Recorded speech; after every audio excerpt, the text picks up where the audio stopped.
उन्हाळ्यामध्ये मार्केटचा मिल्कशेक पिण्यापेक्षा घरच्या घरी बदाम मिल्कशेक तयार करू शकतो आपण, तेही अगदी 5 मिनिटामध्ये. मार्केटपेक्षाही क्रीमी आणि घट्ट असं.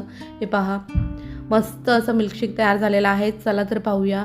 अगदी 5 मिनिटामध्ये. बदाम गरम पाण्यामध्ये एक 10 ते 15 मिनटं भिजत ठेवा आणि त्याची सालं काढून घ्या. गरम पाण्यामध्ये भिजत ठेवल्याने पटकन साली निघतात. याच प्रकारे संपूर्ण आपल्याला साली काढून घ्यायच्यात.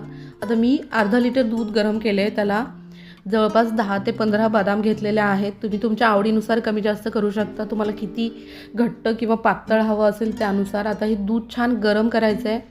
आता पूर्ण बदामाच्या साली काढल्यात आणि छान पेस्ट करून घेतली आहे. त्यात थोडंसं दूध घाला म्हणजे छान थिक पेस्ट तयार होईल. आता ही पेस्ट बदामाची दुधामध्ये टाकून घट्टसर करून घ्यायचं आहे. अगदी छान क्रीमी लागतं. आता हे बदामाचं मिल्कशेक जे आहे ते तुम्हाला उपवासालाही चालतं. याला पूर्ण आटेपर्यंत छान ढवळत राहा म्हणजे खाली चिटकणार नाही.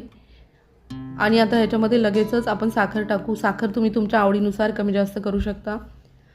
मी 1 चमचाभर साखर टाकली. मोठा चमचा म्हणजे साधारण 4 चमचे साखर आहे, 4 ते 5 चमचे.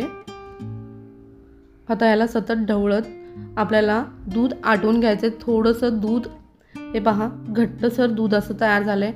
जर तुम्हाला मार्केटसारखं सेम बदाम मिल्कशेक बनवायचं असेल तर एका थंड दुधामध्ये 1 ते 1.5 चमचाभर कस्टर्ड पावडर टाका. जसं मार्केटमध्ये कस्टर्ड पावडर टाकतात त्या प्रकारे ह्याची छान टेस्ट पण येते. कुठल्याही फ्लेवरचं तुम्ही कस्टर्ड पावडर वापरू शकता. गुठळ्या झाल्या नाही पाहिजे असं मिक्स करा. आता हे कस्टर्ड पावडर तुम्ही दुधामध्ये मिक्स करू शकता. आता हे दूध उपवासाला चालणार नाही कारण आपण कस्टर्ड पावडर टाकले, त्यात कॉर्नफ्लोअर असतं.